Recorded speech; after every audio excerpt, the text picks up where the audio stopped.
जय भोलेनाथ की। रुद्र संहिता पार्वती खंड 53वां अध्याय। चतुर्थी कर्म बारात का कई दिनों तक ठहरना। सप्तऋषियों के समझाने से हिमालय का बारात को विदा करने के लिए राजी होना।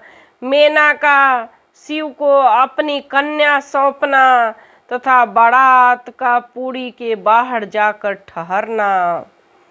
ब्रह्मा जी बोले, हे नारद, तदंतर विष्णु आदि सभी देवगण एवं तपोधन मुनिगण आवश्यक कर्म करके हिमालय से प्रस्थान करने का उपक्रम करने लगे। हिमालय भी स्नान कर अपने इष्ट देव की यत्न पूर्वक पूजा करके नगरवासियों एवं बंधु वर्गों को बुलाकर प्रसन्नता पूर्वक जन्माशय में गए। उन्होंने शंकर जी का विधिवत पूजन करके आनंद पूर्वक प्रार्थना की। और आप इन सभी के साथ कुछ दिन तक मेरे घर पर निवास कीजिए।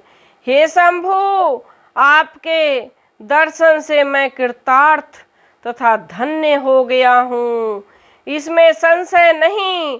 जो कि आप देवताओं के साथ मेरे घर आए हैं। ब्रह्मा जी बोले, शैलराज ने इस प्रकार बहुत कहकर दोनों हाथ जोड़कर प्रणाम करके विष्णु आदि देवगणों के साथ प्रभु को आमंत्रित किया। तत्पश्चात आदर के साथ मन में शिव जी का ध्यान कर विष्णु के सहित देवता तथा मुनिगण प्रसन्नता पूर्वक हिमालय से कहने लगे। देवता बोले, हे गिरिराज, आप धन्य हैं और आपकी कीर्ति महान है। तीनों लोकों में आपके समान पुण्य आत्मा कोई नहीं है, जिसके द्वार पर सज्जनों को गति देने वाले भक्त वत्सल एवं पर ब्रह्मा महेश्वर अपने सेवकों के साथ कृपा करके पधारे। आपने हमें ठहरने के लिए मनोहर जन्माशय दिया और विविध सम्मान किया। हे गिरीश्वर, आपने ऐसी उत्तम भोजन दिए जो अवर्णनीय है। वहाँ कोई आश्चर्य नहीं, जहाँ साक्षात अंबिका शिवा देवी हैं। सब कुछ सर्वथा परिपूर्ण है, कुछ भी शेष नहीं रहा। हम लोग धन्य हैं जो यहाँ आ गए। ब्रह्मा जी बोले, हे नारद, इस प्रकार वहाँ परस्पर एक दूसरे की उत्तम प्रशंसा हुई।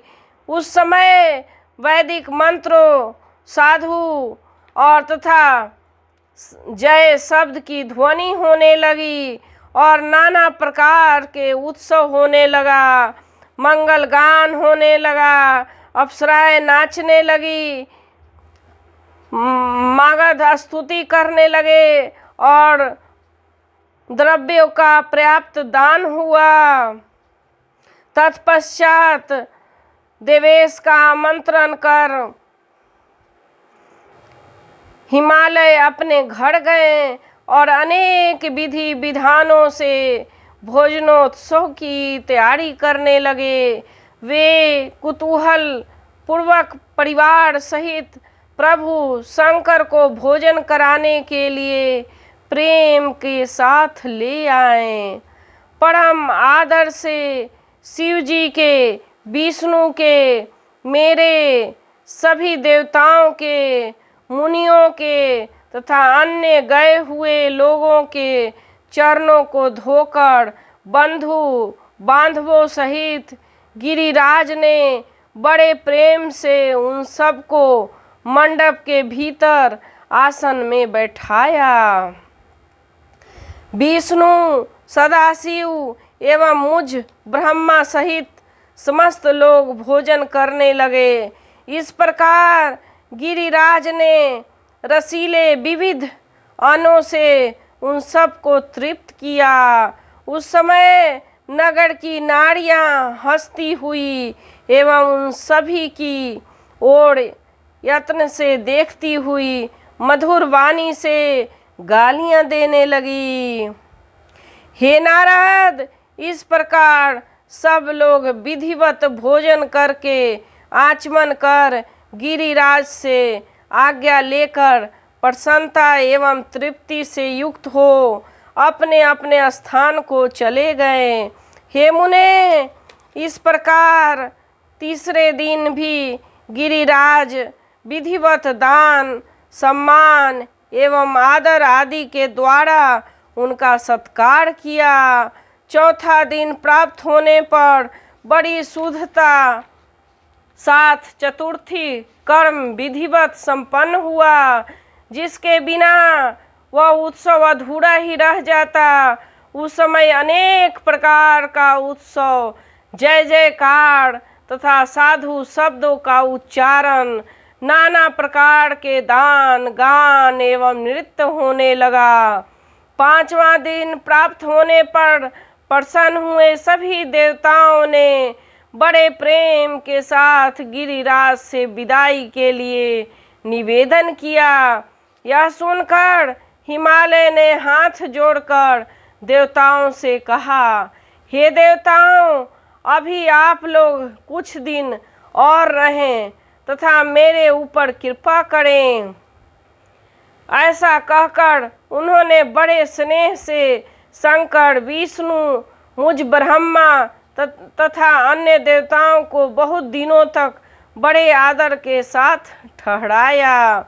इस प्रकार निवास करते हुए जब बहुत दिन बीत गए, तब देवताओं ने हिमालय के पास सप्त ऋषियों को भेजा। उन्होंने गिरिराज तथा मेना को समयोचित बातें कहकर समझाया और प्रशंसा करते हुए प्रसन्नता पूर्वक श्रेष्ठ शिव तत्वों को विधिवत प्रतिपादित किया। हे मुने, उनके समझाने से हिमालय ने उसे स्वीकार कर लिया। तब शिवजी विदा होने के लिए देवताओं सहित हिमालय के घर गए। जब देवेश शिव देवताओं सहित अपने कैलाश पर्वत के लिए यात्रा करने लगे, तब मेना ऊंचे स्वर में रोने लगी और कृपा सागर शंकर जी से कहने लगी। मेना बोली, हे कृपा निधे, आप कृपा करके भली भांति शिवा का पालन कीजिएगा। आप आशुतोष हैं, अतः पार्वती के हजारों दोषों को क्षमा कीजिएगा। हे प्रभु, यह मेरी कन्या जन्म जन्मांतर से आपके चरण कमल की भक्त है। आप महादेव प्रभु को छोड़कर इसे सोते अथवा जागते समय भी किसी का स्मरण नहीं रहता। हे मृत्युंजय, आपकी भक्ति सुनने मात्र से ही यह हर्ष के आंसू गिराती हुई पुलकित हो जाती है और आपकी निंदा से यह मौन हो मृतक के समान हो जाती है। ब्रह्मा जी बोले, ऐसा कहकर मेना उन्हें अपनी पुत्री को समर्पित कर जोर जोर से रुदन करते हुए उन दोनों के सामने मूर्छित हो गई। तदंतर शंकर ने मेना को समझा करके और उनसे तथा हिमालय से आज्ञा लेकर देवगणों के साथ महोत्सव पूर्वक यात्रा की। तदंतर सभी देवताओं ने हिमालय के कल्याण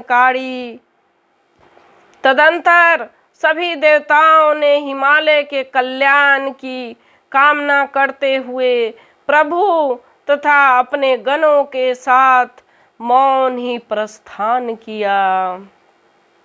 कुछ दूर जाकर हर्षित देवता हिमालय की पूरी के बाहर बगीचे में शिव जी सहित आनंद पूर्वक ठहर गए और शिवा के आगमन की प्रतीक्षा करने लगे।